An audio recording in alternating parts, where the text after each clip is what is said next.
watched the package just now, and yesterday I watched a lot of the reporters asking about whether it was political.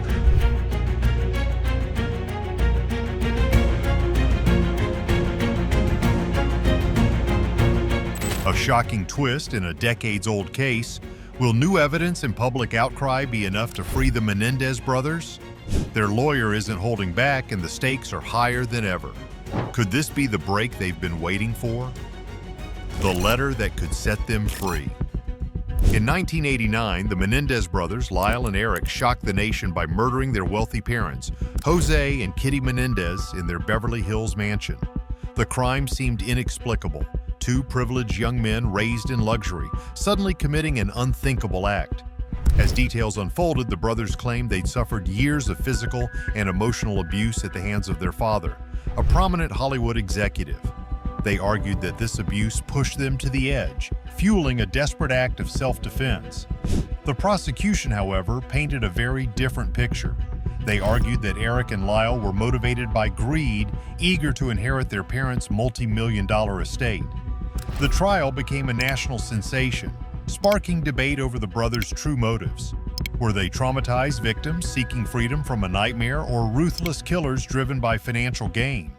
Ultimately, the jury found them guilty, sentencing the Menendez brothers to life in prison without parole. Yet even after decades behind bars, the case remains contentious, with advocates claiming the brothers were failed by a system that overlooked the trauma they'd endured. Recent documentaries, media attention, and newly discovered evidence have rekindled interest in the case, leading the Menendez brothers' attorney, Mark Garagos, to push for a resentencing, a last attempt to rewrite their fate. And then, something happened. Something so shocking most people can't believe something like this was missed during the trial.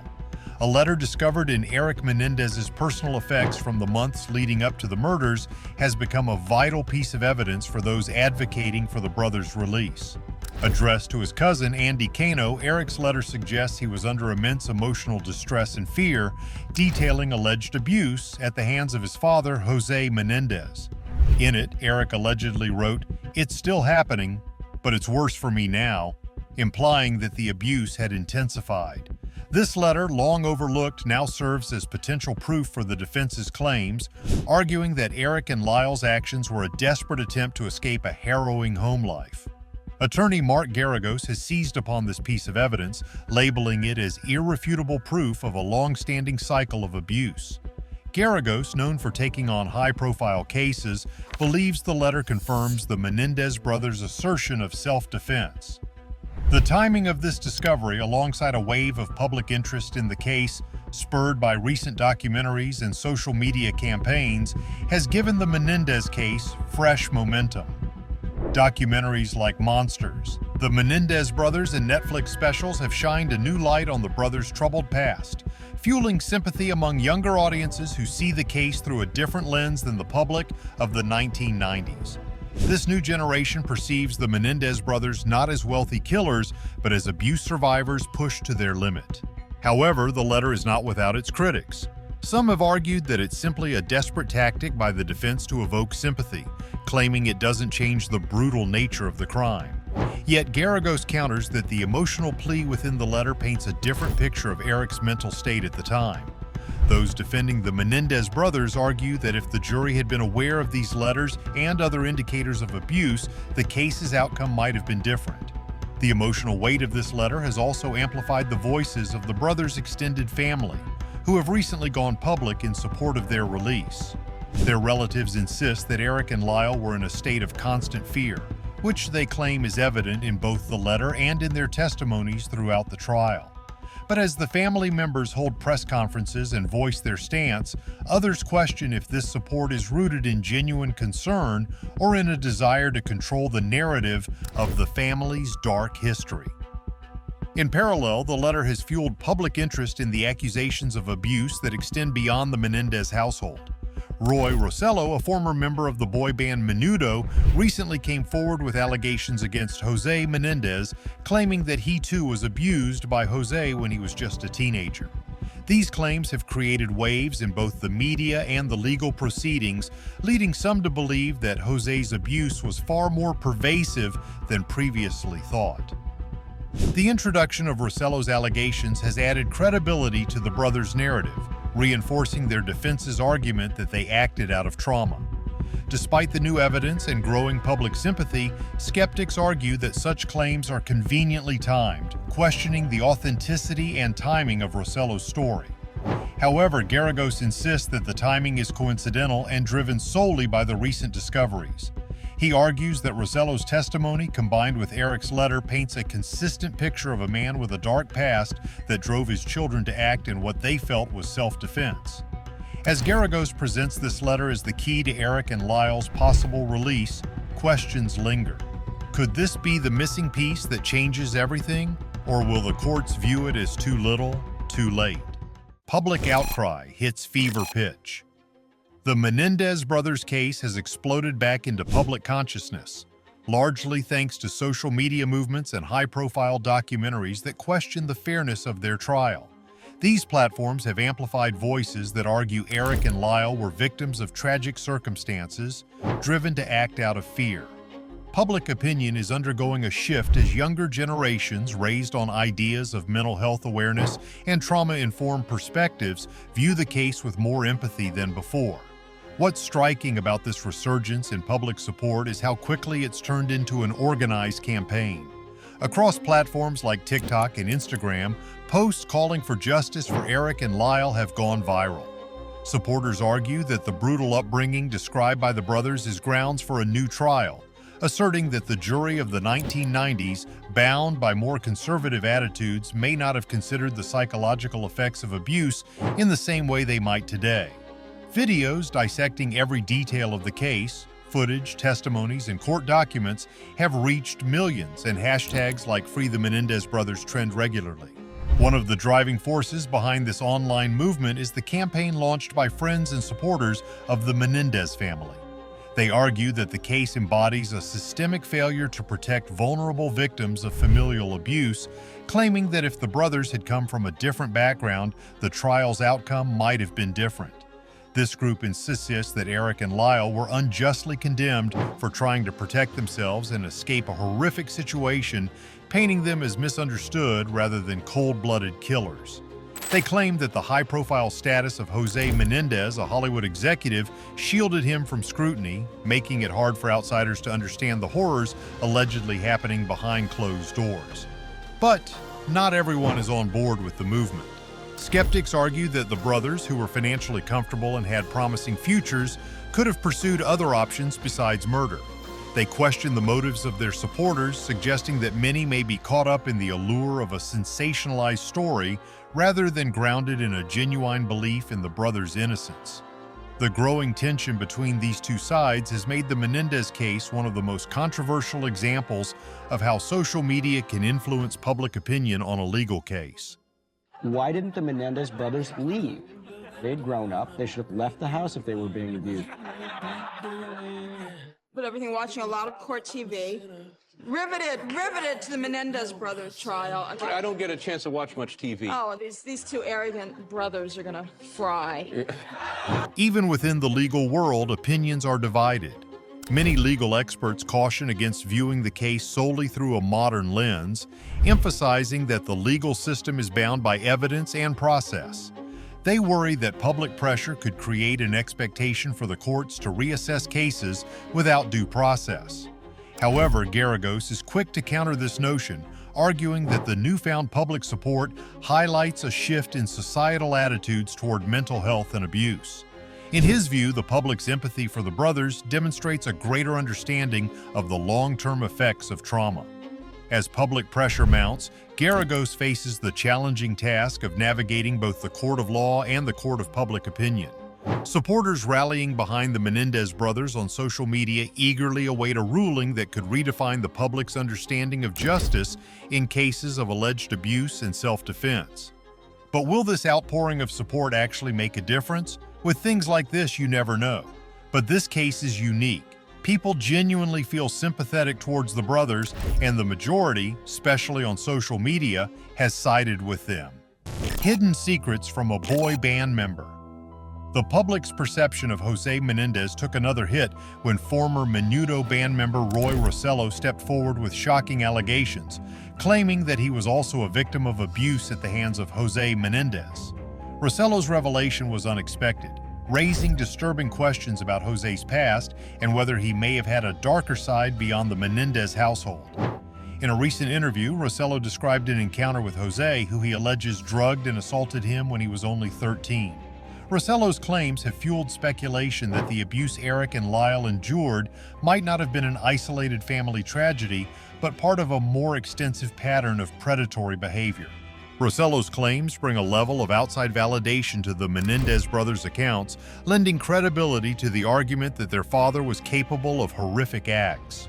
Since Rossello's story came to light, many have questioned whether other victims of Jose's alleged misconduct might also come forward, creating an even darker backdrop to the case. For Garagos, this revelation is crucial, as it adds weight to the brothers' claims of long-term abuse within their household. He argues that Rossello's story reinforces a pattern of behavior that would validate Eric and Lyle's accounts and justify their actions as self-defense. This new revelation, however, has its critics.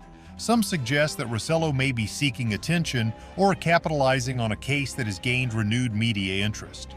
His story, though consistent with the brothers' allegations, is difficult to substantiate. Critics argue that without more concrete evidence, Rossello's claims could be perceived as hearsay, raising concerns about the reliability of a case that already hinges heavily on personal testimonies. Yet Garagos remains undeterred, viewing this as an opportunity to showcase a broader, darker pattern in Jose's life. Garagos has used Rossello's allegations strategically, incorporating them into a broader narrative that paints Jose as a powerful yet deeply flawed figure whose influence and wealth kept his actions hidden for years.